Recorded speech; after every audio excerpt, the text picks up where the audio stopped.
Hola, el tema por estos días en la política colombiana es quién va a ser el designado de Álvaro Uribe para que sea el candidato del Centro Democrático y muy probablemente pues de toda la extrema y la derecha colombiana. Y es importante analizar en estos espacios de contexto cómo ha sido el historial del expresidente Uribe, quien es un hombre muy sagaz políticamente, y como es sagaz políticamente, su palabra vale lo que vale una moneda de cuero, como vale siempre en la sagacidad política, aunque muchos sigan confiando e idolatrándolo a pie juntillas. Digamos ante todo que la política tiene sus propias normas, y a los que les va bien en la política es porque exactamente conocen las leyes de esa selva en donde hay dos cosas que no existen, ni la palabra empeñada ni la ética. Todo lo demás es posible desde un punto de vista maquiavélico, donde el fin justifica siempre los medios. Entonces, hagamos un breve recuento eh, porque es importante para eso. Primero que todo, Álvaro Uribe traicionó al Partido Liberal del cual formó parte, ese Partido Liberal que lo hizo gobernador de Antioquia, peleando contra todas las fuerzas conservadoras de Antioquia. Hay que decirlo claramente, Álvaro Uribe hizo algo que parecía imposible en Antioquia en el año 96-97, derrotar por primera vez a las mayorías conservadoras antioqueñas, y él lo hizo desde el Partido Liberal. Una elección muy polémica, bastante polémica. Polémica por dos razones. Una, porque Álvaro Uribe llega al poder y los conservadores de Antioquia, entre ellos Fabio Valencia Cosio, al que Uribe fue y le pegó el día que ganó las elecciones, porque Fabio Valencia dijo por radio que Uribe había hecho trampa, que se había robado las elecciones. Uribe fue, y obviamente el tan tiernito que ha sido siempre, lo buscó en donde estaban reunidos los conservadores y le pegó un puño a Fabio Valencia. Fabio Valencia después arrodilladito se le plegó cuando Uribe fue presidente. Y la segunda razón polémica es porque Fabio Valencia tenía parte de razón. Y es que la acusación fundamental contra Uribe es que los miembros de la Asociación de Educadores de Antioquia, que fueron la mayoría de jurados de votación en Medellín sobre todo, pero en otras partes de Antioquia, habían cambiado los votos para elegir a Uribe. Sí, esa es la política colombiana. En esa época Uribe todavía no había hecho tan públicos sus comentarios de extrema derecha.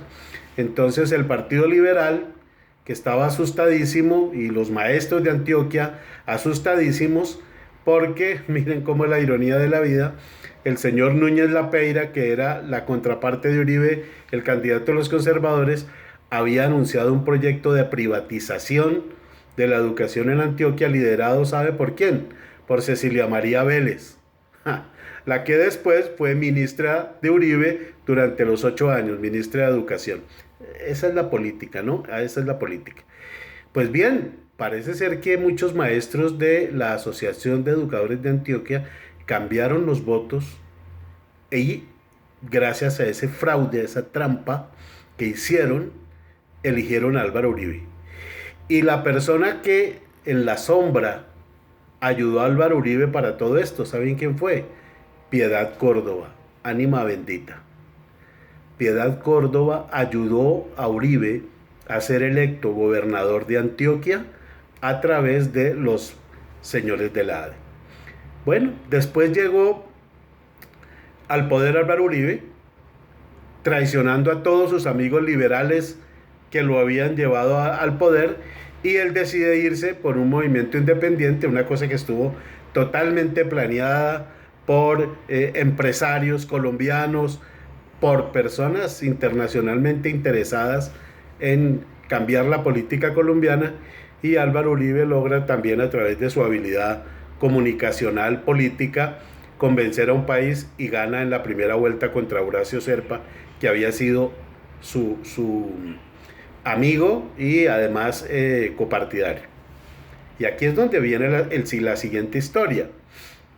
Cuando Uribe le gana a Serpa, a los meses de ser presidente Uribe se reunió con Serpa. Se reunió con Serpa en una finca en Santander, en una reunión muy privada. Y Uribe le dice a Serpa, hombre, pues hemos hecho política toda la vida juntos, bla, bla, bla, bla, bla, bla. No se vaya a poner a ser mi opositor, más bien dígame qué quiere, a dónde se quiere ir, y se va un par de años para allá, y ya cuando empiece la campaña electoral se viene y yo como presidente le ayudo para que usted sea presidente. Y nos hacemos pasito todos. Serpa le comió el cuento, evidentemente pidió una embajada diplomática, nada menos que la de la OEA. Serpa se fue, volvió a los 2 años, pero cuando volvió a los 2 años, Uribe le dijo, no hermano, qué pena, pero es que yo me quiero reelegir. Y le hizo una vez más el conejo a una persona en política, en este caso a Horacio Serpa. Después, en la segunda elección de Uribe, después de su reelección ilegal, todos pensaban que una persona que lo apoyó desde el principio, cuando estaba en el 5% de las encuestas en el 2002, que fue Germán Vargas Lleras ya a regañadientes lo apoyó en la primera elección, pero ya en la segunda, cuando deciden irse en la segunda, Vargas Lleras también siente que la palabra empeñada de Uribe, porque Uribe había empeñado su palabra para apoyar a Vargas Lleras.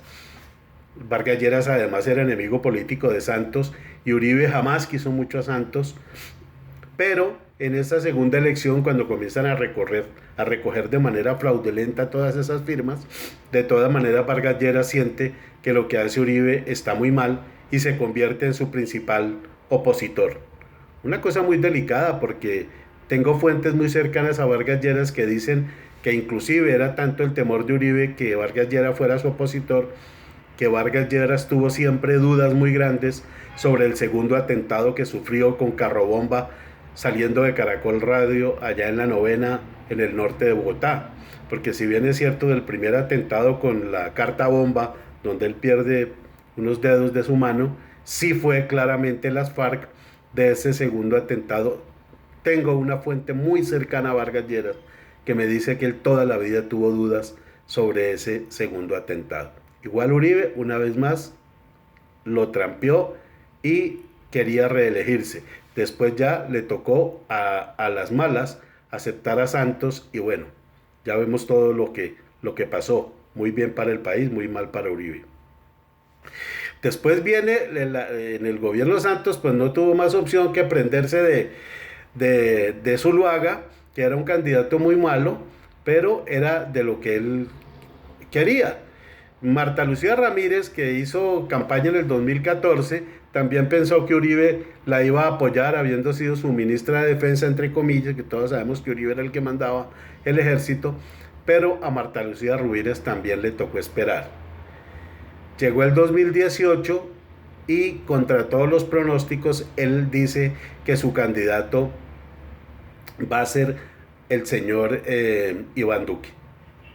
Sí, señor, dejó colgados de la brocha, como se dice vulgarmente, a todos, entre ellas a la señora María Fernanda Cabal, que era la que ya en esa época lideraba las encuestas al interior del Centro Democrático. Pues bueno, para este proyecto de elecciones ya había decidido que Miguel Uribe Turbay, que en paz descanse, iba a ser su candidato, y una vez más dejó colgadas de la brocha a la señora Cabal y en este caso a la señora Valencia, que también ya eran precandidatas que habían hecho el curso al interior del Centro Democrático.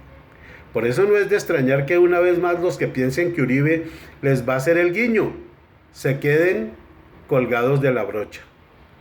¿Qué tenga pensado Uribe? ¿A quién tenga pensado? ¿Cuál va a ser el títere que a él le gustaría poder poner? No sabemos todavía. Estamos en ascuas, pero pronto sabemos cuál será el gallo de pelea que Uribe ponga para tratar de derrotar a la izquierda colombiana que, contrario a lo que pueda pensarse, sigue organizada y sólida.